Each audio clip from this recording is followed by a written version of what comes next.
Everyone, இன்னைக்கு என்ன topic பார்க்க போகிறோன்னு பார்த்தீங்கன்னா நியூக்ளியர் ஃபிஷன் அப்படின்ற டாபிக் தான் பார்க்க போகிறோம். ஸோ முதல்ல பார்த்தீங்கன்னா நியூக்ளியர் ஃபிஷன் அண்ட் ஃபியூஷனுக்கு வந்து டிஃப்ரென்ஸ் வந்து நம்ம தெரிஞ்சுக்க போகிறோம். ஸோ ஃபிஷன் பார்த்தீங்கன்னா ஒரு யுரேனியம் நியூக்ளியஸ் இருக்குது. ஸோ அதை வந்து நியூட்ரானோட பம்பார்ட் பண்ணும்போது, அதாவது மோது பார்த்தீங்கன்னா அந்த பெரிய நியூக்ளியஸ் பார்த்தீங்கன்னா ரெண்டு ஸ்மாலர் நியூக்ளியஸாக பார்த்தீங்கன்னா பிரியும். ஸோ அதை வந்து ஃபிஷன் அப்படின்னு சொல்கிறது. ஸோ ஒரு பெரிய நியூக்ளியஸ் வந்து சின்ன சின்ன நியூக்ளியஸாக பிரியறது வந்து ஃபிஷன் அப்படின்னு சொல்கிறோம். ஸோ அதே ஃபியூஷனாக பார்த்தீங்கன்னா ஒன்று சேர்றது. ஸோ ஃபியூஷனுக்கு முதல்ல டிஃப்ரென்ஸ் தெரிஞ்சுக்கோங்க. ஃபிஷனாக வந்து பிரியறது, ஃபியூஷனாக பார்த்தீங்கன்னா ஒன்று சேர்றது. ஸோ இப்போ இந்த டாப்பிக்கில் போகலாம். ஸோ டெஃபினிஷன் கொடுத்துருக்காங்க பாருங்கள். In 1939 German scientist Otto Hahn and Strassmann discovered that when a uranium nucleus is bombarded with a neutron, it breaks up into two smaller nuclei of comparable mass along with the emission of few neutrons and energy அப்படின்னு சொல்லியிருக்காங்க. So German சயின்டிஸ்டான Otto Hahn and Strassmann வந்து என்ன discover பண்ணியிருக்காங்கன்னா, ஒரு பெரிய யுரேனியஸ் nucleus இருக்குது. ஸோ அந்த யுரேனியம் நியூக்ளியஸோடு பார்த்திங்கன்னா நியூட்ரானை வந்து பம்பார்ட் பண்ணும்போது ஸோ நமக்கு வந்து ரெண்டு ஸ்மாலர் நியூக்ளியஸாக, அதாவது ரெண்டு ஸ்மாலர் நியூக்ளியஸாக பிரியுது. ஸோ ஒரு கம்பேரபிள் மாஸ், ஸோ இந்த யுரேனியத்துக்கு ஏற்ற மாதிரி கம்பேரபிள் மாஸாக பிரியுது along with few neutrons and பார்த்திங்கன்னா நிறைய வந்து எனர்ஜி வந்து ப்ரொடியூஸ் ஆகுது அப்படின்னு வந்து அவங்க வந்து கண்டுபிடிச்சிருக்காங்க. ஸோ இதை தான் வந்து டெஃபினேஷனாக நம்ம வந்து படிக்க போகிறோம். This process of breaking splitting of heavier nucleus into two smaller nuclei with the release of large amount of energy and few neutrons is called nuclear fission. So இந்த மாதிரி வந்து ஒரு பெரிய ப்ராசஸில் வந்து ஒரு ஹெவியர் நியூக்ளியஸ் வந்து ரெண்டு ஸ்மாலர் நியூக்ளியஸாக பிரிச்சுட்டு ஸோ அதில் வந்து பார்த்திங்கன்னா கொஞ்சம் ஃபியூ நியூட்ரான்ஸும் நிறைய எனர்ஜி வந்து ரிலீஸ் ஆகிறதா வந்து நம்ம நியூக்ளியர் ஃபிஷன் அப்படின்றது சொல்லியிருக்காங்க. ஸோ இதான் பார்த்திங்கன்னா நியூக்ளியர் ஃபிஷனுக்கான டெஃபினேஷன். ஸோ எக்ஸாம்பிள் கொடுத்துருக்காங்க பாருங்கள். Nuclear fission of uranium U-235. So இங்கே எக்ஸாம்பிள் கொடுத்துருக்காங்க பாருங்கள், ஒரு ஈக்குவேஷன் கொடுத்துருக்காங்க. 92 U-35 plus neutron gives 56 barium 141 plus 36 krypton 92 plus 3 neutron plus energy. So 92 U-238 வந்து நியூட்ரானோட வந்து சேர்க்கும் போது பார்த்திங்கன்னா நமக்கு இந்த மாதிரி வந்து ஸ்ப்ளிட் ஆகுது அப்படின்னு சொல்லியிருக்காங்க. ஸோ இதை பேலன்ஸ் பண்ணி பாருங்கள், உங்களுக்கு ஈக்குவல் ஆகும். ஸோ 92 கீழே பார்த்தீங்கன்னா 92 + 0, ஸோ 92 தான். ஸோ மேலே பார்த்தீங்கன்னா 236 வரும். 235 + 1 பார்த்தீங்கன்னா 236. ஸோ இங்கே பேலன்ஸ் பண்ணிங்கன்னா உங்களுக்கு கரெக்டாக வரும். 56 36 0 வந்து பேலன்ஸ் பண்ணிங்கன்னா 92 வரும். ஸோ அதே மேலே பார்த்தீங்கன்னா 141 92 3 நியூட்ரான் வந்து ஆட் பண்ணிங்கன்னா 236. ஸோ கரெக்டாக கம்பேரபிள் மாஸாக வந்து நமக்கு வந்து பிரியுது அப்படின்னு சொல்லியிருக்காங்க, கொஞ்சம் எனர்ஜியோட பிரியுது அப்படின்னு சொல்லியிருக்காங்க. ஸோ இந்த எக்ஸாம்பிள்லையும் அதை தான் நம்ம பார்க்க போகிறோம். ஸோ யுரேனியம் 92 U-35 வந்து நமக்கு வந்து 56 பேரியம் 141 ஆகும், 36 கிரிப்டான் 92 ஆகும், கொஞ்சம் நியூட்ரானும் எனர்ஜி வந்து பிரியுது அப்படின்றத டயக்ராமில் ரெப்ரசன்ட் பண்ணியிருக்காங்க. ஸோ இந்த ஆவரேஜாக எனர்ஜி ரிலீஸ் ஆகுது இல்லையா? ஸோ எவ்வளோ இந்த நியூக்ளியர் ஃபிஷன் ப்ராசஸ் நடக்கும்போது நமக்கு ஆவரேஜாக எவ்வளோ எனர்ஜி ரிலீஸ் ஆகும்னு பார்த்தீங்கன்னா 3.2 × 10⁻11 ஜூல் வந்து ரிலீஸ் ஆகும் அப்படின்னு சொல்லியிருக்காங்க. ஸோ எனர்ஜி இல்லையா, ஸோ அதனால் ஜூலில் வந்து சொல்லியிருக்காங்க. ஸோ அடுத்தது பார்ப்போம். ஸோ அடுத்தது பார்த்திங்கன்னா ஃபிஷனபிள் மெட்டீரியல் அப்படின்னு சொல்லியிருக்காங்க. A fissionable material is a radioactive element which undergoes fission in a sustained matter when it absorbs a neutron. It is also termed as fissile material அப்படின்னு சொல்லியிருக்காங்க. ஸோ ஃபிஷனபிள் மெட்டீரியல்னால் என்னென்னு பார்த்தீங்கன்னா ஒரு radio active element. So அது வந்து fission ப்ராசஸில் போகும்போது பார்த்திங்கன்னா ஒரு சஸ்டெயின் மேனரில் தான் ஃபிஷன் வந்து நடக்கும், செப்பரேட் ஆகும். நியூட்ரான் வந்து அப்சர்வ் ஆகும்போது ஒரு சஸ்டெயின் மேனர், ஒரு நீடித்த தன்மையில் வந்து தான் பார்த்திங்கன்னா ஃபிஷன் ப்ராசஸ் வந்து நடக்கும்னு சொல்லியிருக்காங்க. So it is also termed as fissile material. So fissile material என்னென்னு பார்த்துக்கோங்க, பின்னாடி வந்து ஃபிசைல் மெட்டீரியலை பற்றி நம்ம படிப்போம். ஸோ எக்ஸாம்பிள் பார்த்திங்கன்னா U-235, plutonium 239 and plutonium 241 அப்படின்னு சொல்லியிருக்காங்க.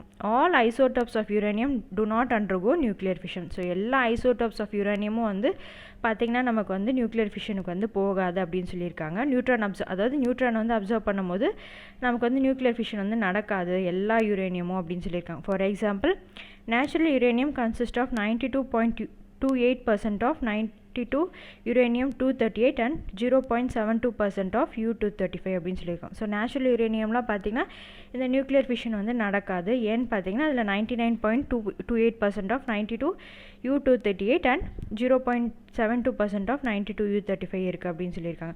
இதில் பார்த்திங்கன்னா U-238 பார்த்திங்கன்னா ஃபிஷன் வந்து நடக்காது. ஸோ அதே வந்து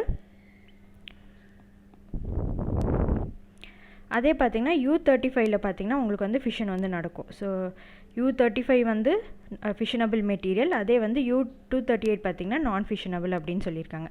There are some radioactive elements which can be converted into fissionable material. They are called fertile materials. So சில ரேடியோ ஆக்டிவ் மெட்டீரியல்ஸ்லாம் பார்த்திங்கன்னா நம்ம ஃபிஷல் மெட்டீரியல்ஸாக வந்து கன்வெர்ட் பண்ணலாம். ஸோ அது என்னன்னு சொல்கிறாங்கன்னா ஃபெர்டைல் மெட்டீரியல்ஸ் அப்படின்னு சொல்லியிருக்காங்க. அந்த ஃபெர்டைல் மெட்டீரியல்ஸ்க்கான எக்ஸாம்பிள் என்னென்னு பார்த்தீங்கன்னா U238, தோரியம் 232 அண்ட் ப்ளூட்டோனியம் 240 அப்படின்னு சொல்லியிருக்காங்க. ஸோ அடுத்தது பார்ப்போம். ஸோ அடுத்தது பார்த்திங்கன்னா செயின் ரியாக்ஷன் பற்றி சொல்லியிருக்காங்க. A uranium nucleus U235 when bombarded with a neutron undergoes fission producing 3 neutrons. So ஒரு யுரேனியம் 235 இருக்குது. ஸோ அதை வந்து நியூட்ரானோட பம்பார்ட் பண்ணும்போது பார்த்திங்கன்னா ஃபிஷன் ப்ராசஸ் நடக்கும். ஸோ அதில் பார்த்திங்கன்னா உங்களுக்கு வந்து 3 நியூட்ரான்ஸ் வந்து கிடைக்கும் அப்படின்னு வந்து சொல்லியிருக்காங்க. இந்த 3 நியூட்ரான்ஸ் பார்த்திங்கன்னா ஃபர்தராக இருக்க யுரேனியம் கூட சேர்ந்து உங்களுக்கு இன்னும் வந்து 3 நியூட்ரான்ஸாக ஒவ்வொன்றும் 3 நியூட்ரான்ஸாக வந்து உங்களுக்கு வந்து ப்ரொடியூஸ் ஆகும். ஸோ அப்போ உங்களுக்கு வந்து 9 கிடைக்கும். இந்த ப்ராசஸ் வந்து நடந்துகிட்டே இருக்கும். ஸோ 3 வந்து 9 ஆகும். ஸோ அதுக்கப்புறம் பார்த்திங்கன்னா 27 ஆகும். ஒரு ஜாமெட்ரிக் ப்ரொக்ரெஷன் வந்து நடக்கும் அப்படின்னு வந்து சொல்லியிருக்காங்க. ஸோ இது பேர் தான் வந்து செயின் ரியாக்ஷன். ஜாமெட்ரிக் ப்ரொக்ரெஷன்றது நம்ம மேக்ஸில் வந்து படிச்சிருப்போம், ஏபிஜிபி படிச்சிருப்போம் இல்லையா. ஸோ ஜாமெட்ரிக் ப்ரொக்ரெஷன்னா 3, 9, 27 இருக்கும். ஸோ டிவைட் பண்ணும்போது 9/3 பார்த்திங்கன்னா 3 கிடைக்கும். ஸோ 27/9 பார்த்திங்கன்னா 3 கிடைக்கும். ஸோ ஒரு ஆர்டராக பார்த்திங்கன்னா நமக்கு வந்து டிவைட் பண்ணும்போது கிடைக்கணும். ஸோ அதான் வந்து ஜாமெட்ரிக் ப்ரொக்ரெஷன். இந்த மாதிரி ரேப்பிடாக வந்து ஜாமெட்ரிக் ப்ரொக்ரெஷனில் வந்து மல்டிப்ளை ஆகிட்டே போகும். அதான் வந்து செயின் ரியாக்ஷன் அப்படின்னு சொல்லியிருக்காங்க. ஸோ இதில் பார்த்திங்கன்னா 2 வகையான செயின் ரியாக்ஷன் இருக்குது. ஒன்று பார்த்திங்கன்னா கண்ட்ரோல் செயின் ரியாக்ஷன், இன்னொன்று வந்து அன்கண்ட்ரோல் chain reaction. So control chain reaction பற்றி பார்ப்போம். ஸோ கண்ட்ரோல் செயின் ரியாக்ஷனில் பார்த்திங்கன்னா அதை வந்து கண்ட்ரோல் பண்ணிக்கலாம். அந்த டாப்பிக்லேருந்தே நமக்கு தெரியுது, அதை வந்து மெயின்டைன் பண்ணிக்கலாம். ஸோ நம்பர் ஆஃப் நியூட்ரான்ஸை ரிலீஸ் பண்ணுறது வந்து 1ஆக வச்சுருக்காங்க. ஸோ நிறைய நியூட்ரான்ஸை ரிலீஸ் ஆகும் இல்லையா. ஸோ அது வந்து 1 நியூட்ரானாக வந்து இவங்க வந்து மெயின்டைன் பண்ணிக்கிறாங்க. எப்படி மெயின்டைன் பண்ணுறாங்க? அந்த எக்ஸ்ட்ரா நியூட்ரான்ஸ் எல்லாம் பார்த்திங்கன்னா நியூட்ரான் அப்சர்வர் மூலமாக பார்த்திங்கன்னா அப்சர்வ் பண்ணிக்கிறாங்க. அப்சர்வ் பண்ணிவிட்டு 1 நியூட்ரான் மட்டும் கிடைக்கிற மாதிரி ஃபிஷன் ப்ராசஸ் வந்து பண்ணுறாங்க. Thus, the reaction is sustained in a controlled manner. The energy released due to control chain reaction can be utilized for constructive process. So, இந்த control chain reaction மூலமாக ஒரு constructive processல வந்து use பண்ணிக்கலாம். So for example பார்த்திங்கன்னா nuclear ரியாக்டர்லாம் பார்த்திங்கன்னா அந்த energy produce ஆகும் இல்லையா. ஸோ அதை வந்து கண்ட்ரோல் பண்ணி நம்மளால் வச்சுக்க முடியும். ஸோ இந்த கண்ட்ரோல் செயின் ரியாக்ஷன் வந்து எதில் யூஸ் பண்ணுறாங்கன்னா நியூக்ளியர் ரியாக்டரில் வந்து யூஸ் பண்ணுறாங்க. ஸோ நியூக்ளியர் ரியாக்டர் பார்த்திங்கன்னா நம்ம பின்னாடி வந்து அதை பற்றி பார்ப்போம் நம்ம. ஸோ அடுத்தது பாருங்கள், uncontrolled chain reaction அப்படின்னு சொல்லியிருக்காங்க. So in uncontrolled chain reaction, the number of neutrons multiplies indefinitely and causes fission in a large amount of fissile material. So நமக்கு பார்த்திங்கன்னா uncontrolled. ஸோ பேர்லேருந்து தெரியுது, கண்ட்ரோலே இல்லாமல் பார்த்திங்கன்னா நம்பர் ஆஃப் நியூட்ரான்ஸ் வந்து மல்டிப்ளை ஆகிட்டே போகும். அந்த ஃபிஷன் வந்து பார்த்திங்கன்னா large amount of fissile material வந்து ப்ரொடியூஸ் பண்ணும் அப்படின்னு சொல்லியிருக்காங்க.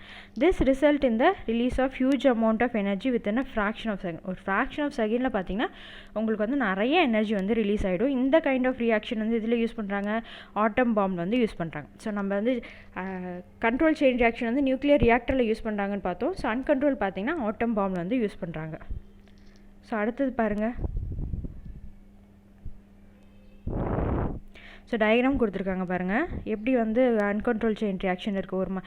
ஒரு ஜாமெட்ரிக் ப்ரோக்ரெஷனில் அப்படியே வேகமாக ஃப்ராக்ஷன் ஆஃப் செகண்டில் நிறைய நியூட்ரான்ஸ் வந்து ப்ரொடியூஸ் ஆகிட்டே இருக்குது. அதே மாதிரி நிறைய எனர்ஜி வந்து வெளியில் வந்து ரிலீஸ் ஆகும். ஸோ அடுத்தது வந்து கிரிட்டிக்கல் மாஸ் அப்படின்னு கொடுத்துருக்காங்க. During a nuclear fission process about 2 to 3 neutrons are released. So nuclear fission process நடக்கும்போது பார்த்திங்கன்னா 2லேருந்து 3 நியூட்ரான்ஸ் வந்து ரிலீஸ் ஆகும்னு சொல்லியிருக்காங்க. But all these neutrons R may not be available to produce further fission. So எல்லா நியூட்ரான்ஸும் வந்து ஃபர்தராக ப்ரொடியூஸ் ஆகிறதுக்கு வந்து ரெடியாக இருக்காது, அவைலபிளாக இருக்காது. Some maybe escape from the system. This is termed as leakage of neutrons. So சிலது வந்து எஸ்கேப் ஆகிடலாம். ஸோ அது பேர் என்ன சொல்கிறாங்க, லீக்கேஜ் ஆஃப் நியூட்ரான்ஸ் அப்படின்னு சொல்கிறாங்க. And some maybe absorbed by non fissionable material present in the system. So ஒரு சிலது பார்த்திங்கன்னா நான் ஃபிஷனபிள் மெட்டீரியல் அதுக்குள்ளேயே இருக்கும். ஸோ அதுவும் பார்த்திங்கன்னா இந்த நியூட்ரான்ஸ் வந்து அப்சர்வ் பண்ணிக்கும்னு சொல்லியிருக்காங்க. These 2 factors lead to loss of neutrons. ஒன்று பார்த்திங்கன்னா லீக்கேஜ் ஆஃப் நியூட்ரான்ஸ் மூலமாக நடக்கும். இன்னொன்று வந்து நான் ஃபிஷனபிள் மெட்டீரியல்ஸ் வந்து மெட்டீரியலில் ப்ரெசென்ட்டாக இருக்குல்ல, அது வந்து நியூட்ரான் வந்து அப்சர்வ் பண்ணிக்கும். இந்த 2 ஃபேக்டர்ஸ்னால லாஸ் ஆஃப் நியூட்ரான்ஸ் வந்து நடக்கும் அப்படின்னு சொல்லியிருக்காங்க. To sustain the chain reaction, the rate of production due to nuclear fission must be more than the rate of its loss. So நமக்கு வந்து ப்ரொடியூஸ் பண்ணுற நியூட்ரான்ஸ் வந்து லாஸை விட அதிகமாக இருக்கணும், லாஸை விட பார்த்திங்கன்னா நமக்கு ப்ரொடக்ஷன் வந்து அதிகமாக இருக்கணும் அப்படின்னு சொல்லியிருக்காங்க. ஸோ இது எப்படி வந்து அச்சீவ் பண்ணலாம்? This can be achieved only when the size mass of the fissionable material is equal to ஒரு செர்டைன் ஆப்டிமம் வேல்யூ. ஒரு செர்டைன் ஆப்டிமம் வேல்யூக்குள்ளே வந்து நமக்கு அந்த ஃபிஷனபிள் மெட்டீரியலை வந்து இருந்தால் தான் நமக்கு வந்து நம்மளால் வந்து அச்சீவ் பண்ண முடியும்னு சொல்லியிருக்காங்க. ஸோ இதுதான் என்ன சொல்லியிருக்காங்கன்னு பார்த்தீங்கன்னா கிரிட்டிக்கல் மாஸ் அப்படின்னு சொல்லியிருக்காங்க. This can be achieved only when the size of the fissionable material is equal to certain optimum value. இதுதான் பார்த்தீங்கன்னா critical mass அப்படின்னு சொல்லியிருக்காங்க. The minimum mass of a fissile material necessary to sustain the chain reaction is called critical mass. So minimum mass of fissile material இருக்கு இல்லையா, ஒரு chain reaction நடக்கிறதுக்கு ஒரு minimum mass fissile material இருக்கணும். So அதுதான் வந்து கிரிட்டிக்கல் மாஸ் எம்சி அப்படின்னு சொல்லியிருக்காங்க. It depends on the nature, density and size of the fissile material. நம்ம fissile material வந்து definition வந்து ஏற்கனவே பார்த்துருக்கோம். ஸோ அந்த fissile material வந்து எப்படி இருக்குன்னா அந்த nature, density and sizeக்கு ஏற்ற மாதிரி இருக்கும் அப்படின்னு சொல்லியிருக்காங்க. If the mass of the fissile material is less than the critical mass, it is termed as critical mass. So fissile material பார்த்தீங்கன்னா லெஸ் தென் கிரிட்டிக்கல் மாஸாக இருந்துச்சுன்னா அதை வந்து நம்ம வந்து சப்கிரிட்டிக்கல் அப்படின்னு சொல்லியிருக்கோம். If the mass of the fissile materials more than the critical mass, it is termed as super critical அப்படின்னு சொல்லியிருக்காங்க. ஸோ சப்கிரிட்டிக்கல்லாம் என்ன, சூப்பர் கிரிட்டிக்கல்லாம் என்னன்னு பார்த்தீங்கன்னா, ஒரு mass of the fissile material வந்து கிரிட்டிக்கல் மாஸோட கம்மியாக இருந்ததுன்னா அது சப்கிரிட்டிக்கல், அதே வந்து அதிகமாக இருந்துச்சுன்னா பார்த்தீங்கன்னா சூப்பர் கிரிட்டிக்கல் அப்படின்னு சொல்லியிருக்காங்க. ஸோ அடுத்தது பார்த்தீங்கன்னா ஆட்டம் பாம் பற்றி தான் பார்க்க போகிறோம். ஸோ இது ரொம்ப ரொம்ப இம்பார்ட்டன்ட் டாபிக். ஸோ ஃபஸ்ட்டில் வந்து என்ன சொல்லியிருக்காங்கன்னு பார்த்தீங்கன்னா, ஆட்டம் பாம் பார்த்திங்கன்னா ஏற்கனவே நம்ம பார்த்துருந்தோம், அன்கண்ட்ரோல் செயின் ரியாக்ஷன் மூலமாக தான் நடக்கும் அப்படின்னு சொல்லியிருக்காங்க. In an uncontrol chain reaction the number of neutrons and the number of fission reaction multiply almost in the geometric projection. So chain reaction பார்த்திங்கன்னா நியூட்ரான்ஸும் அதே மாதிரி ஃபிஷனும் பார்த்திங்கன்னா ஒரு மல்டிப்ளை ஆகிட்டே போகும். எப்படின்னா ஜியோமெட்ரிக் ப்ரொக்ரெஷனில் மல்டிப்ளை ஆகிட்டே போகும்னு சொல்லியிருக்காங்க. ஸோ இந்த ப்ராசஸ் நடக்கும்போது பார்த்திங்கன்னா ஒரு ஃப்ராக்ஷன் ஆஃப் செகண்டில் ஒரு ஸ்மால் டைம் இன்டர்வலில் பார்த்திங்கன்னா நிறைய அமௌண்ட் ஆஃப் எனர்ஜி வந்து ப்ரொடியூஸ் ஆகும். ஸோ இதனால் எக்ஸ்ப்ளோஷன் ஏற்படும் அப்படின்னு சொல்லியிருக்காங்க. ஸோ ஸ்ட்ரக்சர் சொல்லியிருக்காங்க பாருங்கள். And atom bomb consist of a fissile material whose mass is subcritical அப்படின்னு சொல்லியிருக்காங்க. ஸோ ஒரு ஆட்டம் பாம் இருக்குதுன்னு வச்சுக்கோங்களேன். ஸோ அதில் வந்து 2 சப்கிரிட்டிக்கல் இருக்கும், மாசஸ் இருக்கும். அதே மாதிரி பார்த்திங்கன்னா ஒரு ரிமோட் கண்ட்ரோல் கெமிக்கல் எக்ஸ்ப்ளோஷன் வந்து கொடுத்துருப்பாங்க இந்த சைடு. ஸோ ஒரு மூவபிள் சிலிண்டர் இருக்கும். ஸோ அதுவும் பார்த்திங்கன்னா ஒரு ரேடியோ ஆக்டிவ் எலமெண்ட் தான் U-235 வந்து வச்சுருக்காங்க. ஸோ 2 சப்மாஸ் இருக்கும், ஒன்று ஒரு கேப் இருக்கும், 2ஆக பிரிச்சுருக்காங்க. 2 சப்கிரிட்டிக்கல் மாசஸ் இருக்கும், ஒரு மூவபிள் சிலிண்டர் U-235 வச்சுருக்காங்க.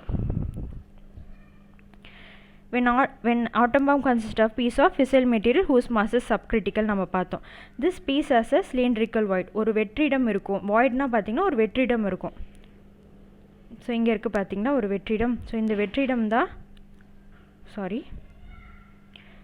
இங்கே ஒரு வெற்றிடம் இருக்குது பாருங்கள். ஒரு வெற்றிடம் இருக்கும், ஒரு சிலிண்ட்ரிக்கல் வாய்ட் இருக்கும் அப்படின்னு சொல்லியிருக்காங்க. This piece has a cylindrical void. It has a cylindrical fissile material which can fit into the void and its mass is also subcritical. So ஒரு நடுவில் பார்த்திங்கன்னா ஒரு U-235 மூவபிள் சிலிண்டர் பார்த்திங்களே, ஸோ அந்த void வந்து fit ஆகிற மாதிரி வச்சுருப்பாங்க. So அதுவும் பார்த்திங்கன்னா சப்கிரிட்டிக்கல் அப்படின்னு சொல்லியிருக்காங்க. When the bomb has to be exploded, the cylinder is injected into the void using a conventional explosive. So conventional explosive மூலமாக அந்த வாய்டை வந்து நகர்த்துறாங்க. ஸோ நகர்த்தும் போது பார்த்திங்கன்னா 2 சப்மாஸ் பார்த்தோம் இல்லையா, சப்கிரிட்டிக்கல் மாஸ் பார்த்தோம். ஸோ இங்கே பார்த்திங்கன்னா இங்கே ஒரு மூவபிள் U-235 வச்சுருக்காங்க. ஸோ இதுவும் பார்த்திங்கன்னா சப்கிரிட்டிக்கல் அப்படின்னு சொல்லியிருக்காங்க. ஸோ இதை வந்து நம்ம வந்து கன்வென்ஷனல் எக்ஸ்ப்ளோசிவ் மூலமாக மூவ் பண்ணுறோம். இப்படி மூவ் பண்ணும்போது பார்த்திங்கன்னா இந்த 2 ஃபிசைல் மெட்டீரியலும் பார்த்திங்கன்னா இது கூட போய் ஜாயின் ஆகும்போது சூப்பர் கிரிட்டிக்கல் மாஸாக மாறிடுது. ஸோ 2 சப்கிரிட்டிக்கலாக இருக்குது, இங்கேயும் சப்கிரிட்டிக்கலாக இருக்குது. ஸோ மூவ் பண்ணும்போது பார்த்திங்கன்னா மொத்தமாக எல்லாம் சேர்ந்து சூப்பர் கிரிட்டிக்கல் மாஸ் ஆகிடுது. ஸோ இது மூலமாக பார்த்திங்கன்னா வந்து நமக்கு வந்து எக்ஸ்ப்ளோஷன் நடக்குது. ஸோ இது தான் பார்த்திங்கன்னா ஒரு ரிமோட் கண்ட்ரோல் எக்ஸ்ப்ளோசிவ் இருக்குது. ஸோ இந்த சிலிண்டரை வந்து இங்கே மூவ் பண்ணும்போது பார்த்திங்கன்னா சூப்பர் கிரிட்டிக்கலாக ஆகிடுது அப்படின்னு சொல்லியிருக்காங்க. ஸோ உங்களுக்கு புக்கில் வந்து வேறு டயக்ராம் இருக்கும். ஸோ இந்த டயக்ராம் நான் எடுத்து போட்டிருக்கேன் ஈஸியாக புரியணுன்றதுக்காக. ஸோ இந்த உங்கள் புக்கில் இருக்க டயக்ராம் இது தான். கன்வென்ஷனல் எக்ஸ்ப்ளோசிவ் இருக்குது, கன் பேரட் இருக்குது, ஒரு சிலிண்ட்ரிக்கல் டார்கெட் வந்து மூவ் பண்ணும்போது பார்த்திங்கன்னா அந்த 2 சப்கிரிட்டிக்கல் மாஸ்குள்ளேயும் வந்து இன்னொரு U-35 சிலிண்ட்ரிக்கல் மாஸை வந்து மூவ் பண்ணும்போது சூப்பர் கிரிட்டிக்கலாக மாறிடுது. ஸோ அதனால் எக்ஸ்ப்ளோஷன் வந்து நடக்குது அப்படின்னு சொல்லியிருக்காங்க. During this explosion, tremendous amount of energy in the form of heat, light and radiation is released. So இந்த எக்ஸ்ப்ளோஷன் நடக்கும்போது பார்த்திங்கன்னா ஒரு ட்ரெமெண்டஸ், அதாவது கணக்கிட முடியாத அளவுக்கு பார்த்திங்கன்னா ஹீட், லைட் அண்ட் ரேடியேஷன் வந்து ரிலீஸ் ஆகும். Region of very high temperature and pressure is formed in the fraction of second along with the emission of hazardous radiations like gamma rays. So இதனால் பார்த்திங்கன்னா high temperature ப்ரெஷர்லாம் பார்த்திங்கன்னா ஒரு fraction of செகண்டில் வந்து hazardous radiation like gamma ரேஸோட produce ஆகும் அப்படின்னு சொல்லியிருக்காங்க. Which adversely affect the living creature வந்து இந்த காமா ரேஸ்லாம் பார்த்திங்கன்னா இந்த gamma rays heat, pressure, temperature எல்லாமே வந்து அஃபெக்ட் ஆகும். லிவிங் கிரியேச்சர்ஸான ஹியூமன்ஸு, சின்ன சின்ன உயிரினங்கள், பறவைகள் கூட பார்த்திங்கன்னா இதனால் அஃபெக்ட் ஆகும். This type of atom bombs were exploded in 1945 at Hiroshima and Nagasaki in Japan during World War II. So ஜப்பானில் ஏற்பட்டுச்சு இல்லையா வேர்ல்டு வாரில் ஆட்டம் பாம்ஸ், இந்த ஆட்டம் பாம்ஸ் தான் யூஸ் பண்ணியிருக்காங்க அப்படின்னு சொல்லியிருக்காங்க. ஸோ அடுத்தது பாருங்கள், ஒரு டூ யூ நோ கொடுத்துருக்காங்க. Electron volt is the unit used in nuclear physics to measure the energy of small particles. So electron வால்ட்டை என்னென்னு பார்த்தீங்கன்னா நியூக்ளியர் ஃபிசிக்ஸில் யூஸ் பண்ணுற எனர்ஜி ஆஃப் ஸ்மால் பார்ட்டிகல்ஸ் இருக்கு இல்லையா, ஸோ அதை வந்து மெஷர் பண்ணுறதுக்கு எலக்ட்ரான் வால்ட் வந்து யூஸ் பண்ணுறாங்க. It is nothing but the energy of one electron volt is electron when it is accelerated with an electric potential of 1 volt அப்படின்னு கொடுத்துருக்காங்க. So 1 electron volt equal to 1.602 into 10 power -19 joule அப்படின்னு கொடுத்துருக்காங்க. So இதெல்லாம் ஃபேக்டை நீங்கள் வந்து memorise பண்ணி தான் ஆகணும். ஸோ எனர்ஜினால ஜூலில் கொடுத்துருக்காங்க. So 1 million electron volt equal to 1 MeV, அதாவது மில்லியன் இல்லையா, ஸோ அதனால் எம்னு மென்ஷன் பண்ணியிருக்காங்க. 1 M electron volt equal to 10⁻6 electron volt mega electron volt அப்படின்னு கொடுத்துருக்காங்க. The energy released in a nuclear fission process is about 200 mega electron volt, million electron volt வந்து release ஆகும். So இதெல்லாம் fact. இந்த மாதிரி கொஷின்ஸ்லாம் வந்து காம்படிட்டிவ் எக்ஸாமில் வந்து கேட்பாங்க. So energy released in nuclear fission processes அபவுட்னு கொடுத்துட்டு 200 மெகா எலக்ட்ரான் வால்ட்டு, 400, 300, 500 அப்படின்னு கொடுத்துருவாங்க. ஸோ இதெல்லாம் நமக்கு வந்து கொஷின்ஸாக வந்து எதிர்பார்க்கலாம். ஸோ நம்ம வந்து காம்படிட்டிவ் எக்ஸாம் படிக்கும் போது நம்மளே வந்து கொஷின் ஃப்ரேம் பண்ணிக்கும், இதெல்லாம் கேட்பாங்க அப்படின்றது நம்மளே வந்து புரிஞ்சு படிக்க ஆரம்பித்தோம்னா நமக்கு ரொம்ப ஈஸியாக இருக்கும். So thank you friends. இந்த வீடியோ உங்களுக்கு பிடிச்சிருந்தா உங்கள் ஃப்ரெண்ட்ஸோட ஷேர் பண்ணுங்கள், லைக் பண்ணுங்கள், கமெண்ட் பண்ணுங்கள், மறக்காமல் சப்ஸ்கிரைப் பண்ணிவிடுங்க. தேங்க்யூ.